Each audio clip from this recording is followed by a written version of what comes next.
Yo, what's going on guys? It's your boy Will Dog. First and foremost, hope you guys are having a happy new year. 2025 is gonna be a year for real. 2024 was just for practice. Haven't seen you guys in a year.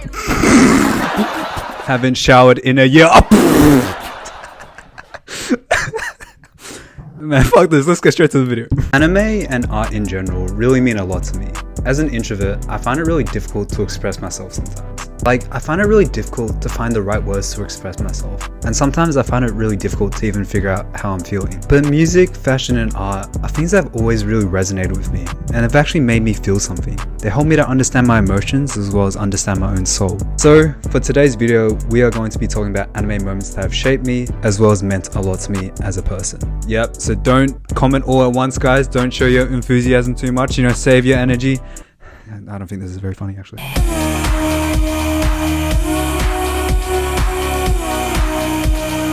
Disclaimer, I haven't seen Berserk or Vinland Saga, so chances are if your favorite anime or manga isn't in here, it's probably because I haven't seen it. Or maybe it just fucking sucks. Ken Kaneki is probably one of my favorite characters in all of fiction, particularly how Soi Ishida was able to capture the complexity of his character. As a half ghoul and half human, Kaneki experiences mental turmoil in never really understanding who he actually is. He acts as the connecting bridge between humans and ghouls, so that we the audience can experience both sides of society in Tokyo Ghoul. Yet, the beauty of Kaneki's character lies in the exploration of his tortured mind. While other anime have their main character be optimistic and perfect, Kaneki feels more grounded. He's a very flawed individual, dealing with things like suicidal ideations and depression. He isn't your typical protagonist who never gives up and saves the day. He literally loses his mind after being tortured for 10 days. And I think it's this transition that resonates the most with people. When people go through traumatic life experiences, they often create self-defense mechanisms to help them go through it. In the case of Kaneki, he chooses to create a split personality named Heise, someone who believes in the good of the world and chooses to start anew by burying their trauma. I'm Done Dreaming is the point when Kaneki finally accepts the cruelty of this world, discarding his split personality and accepting all the trauma that has been done to him to this day. Him being beaten as a child, the fact that he wanted to kill himself, all the torture and pain that he ever went through. These all combine force Kaneki to evolve to his new form, culminating in him becoming the Black Reaper.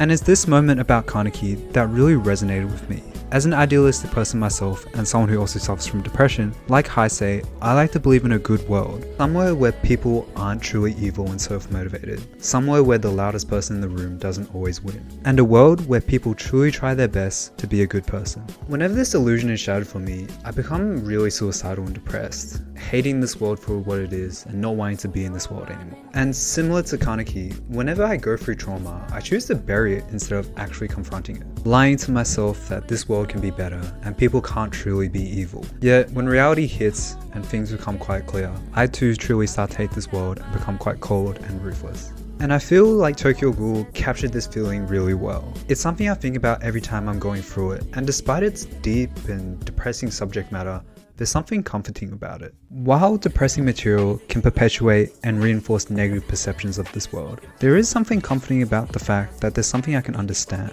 It helps me to understand my negative thought patterns, and it helps me to understand why I might get so suicidal sometimes. This might be a bit controversial to say, but I genuinely do think there is value in depressing material, and we shouldn't just discard it.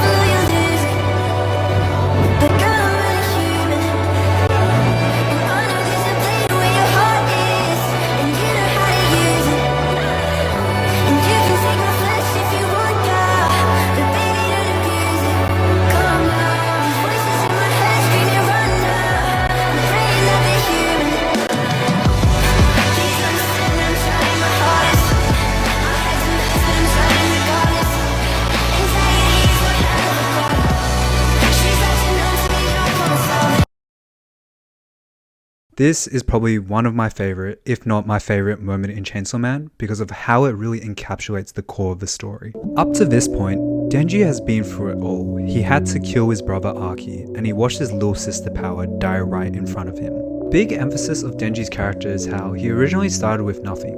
He literally had to sell his eye and his nuts to make debt payments. His minimum threshold of happiness is so low that even having bread and jam would make him happy. Gradually throughout the story, he does become happier. He makes close friends, he gets to eat bread with jam, he gets to touch titties. Don't fucking look at me like that, it's just the story, it's not me, bro. Yet when this is cruelly taken away from him, he's left purposeless and depressed, wishing that he'd never have to think again, and that he'd never have to go through this pain ever again. Denji asking Makima if she would live in a world where crappy movies exist is Denji acknowledging that without the lows in his life, he would never appreciate the highs. You can't truly appreciate all the good in your life without having had experienced some bad in the past either. Madara, Victor, Makima. These characters are all wrong to want an ideal world without pain or imperfections. As Denji recognizes, the reason the last movie he watched with Makima was so good was because he sat through 2 bad movies beforehand. It's the reason he misses Archean power so much.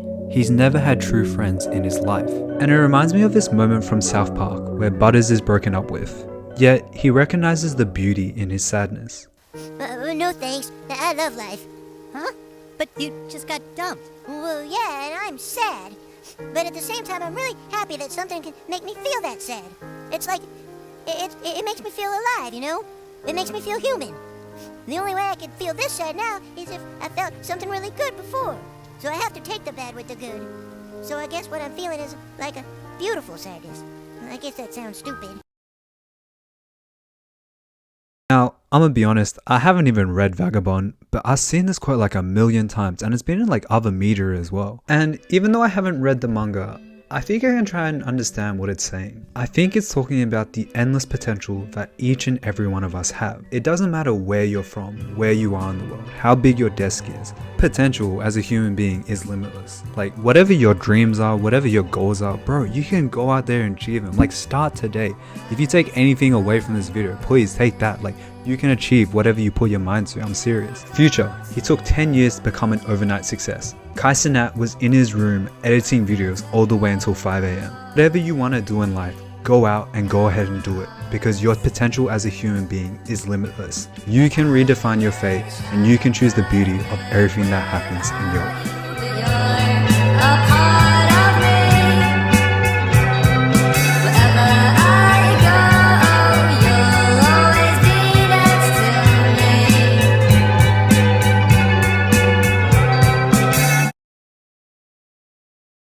Look at my eyes, Faye.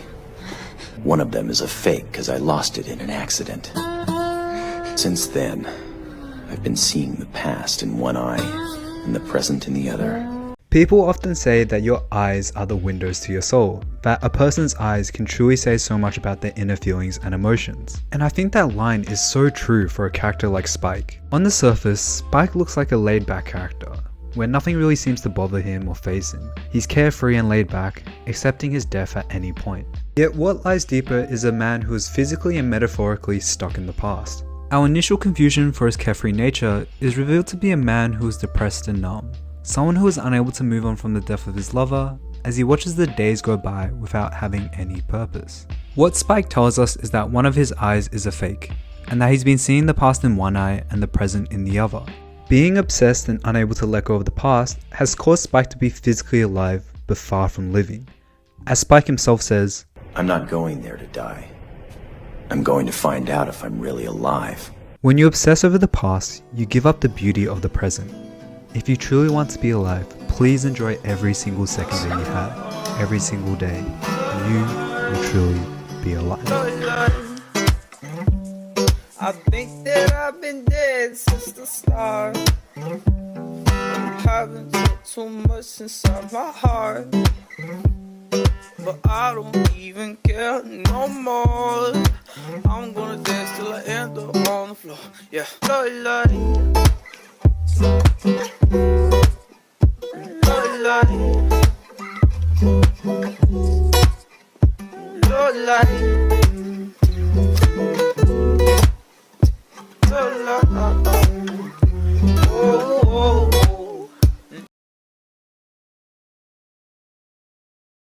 グリード、お前が欲してやまなかったもの、本当はこれだ。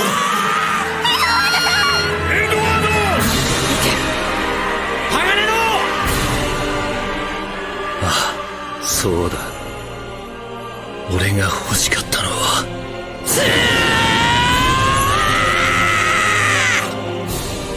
こいつらみたいな仲間だったんだな。Greed as a character in Fullmetal Alchemist is obsessed with attaining everything in this world. Money, power, fame, women. Yet in his last few moments, he truly admits that the only thing that he ever wanted in this world was true friends. And in a sense, I think I'm like Greed, with the exception of being cool, handsome, and everything else. But because I truly do want friends, it's the reason I make YouTube videos, the reason I like to talk so much. And I think a lot of people in our society can relate to this. Especially in our individualistic society and the common stigma that relying and depending on others is weak, we often act like we are self-sufficient and self-reliant. Acting nonchalant and acting like we don't need anyone in our lives seems to be the modern definition of being cool. And after dealing with rejection or pain, we often create this self-defense mechanism where we act like we don't need anyone in our lives. We don't need friends, we don't need loved ones. Let me just build my career. Let me just chase this money. Let me distract myself in work or gym. Yet deep down, behind this facade, I truly do believe that everyone has a longing for friendships and relationships. Like, bro, tell me that whenever you hang out with your friends, it doesn't just solve everything in your life. Like, even as an introvert myself, like that shit fucking hit. And I honestly think that this moment captured that feeling perfectly. Even for a character like Greed, the person who wants everything in the world plus some, would lose it all in an instant just to have a friend.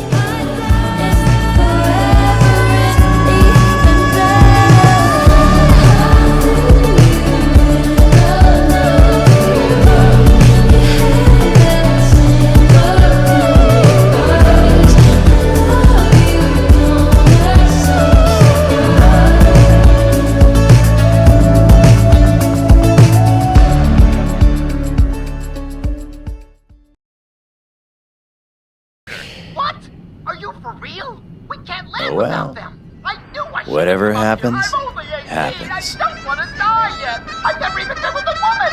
Somebody help! Okay, yeah, Cowboy Bebop might be one of my favorite animes. And what? Now, initially, I actually misinterpreted this quote.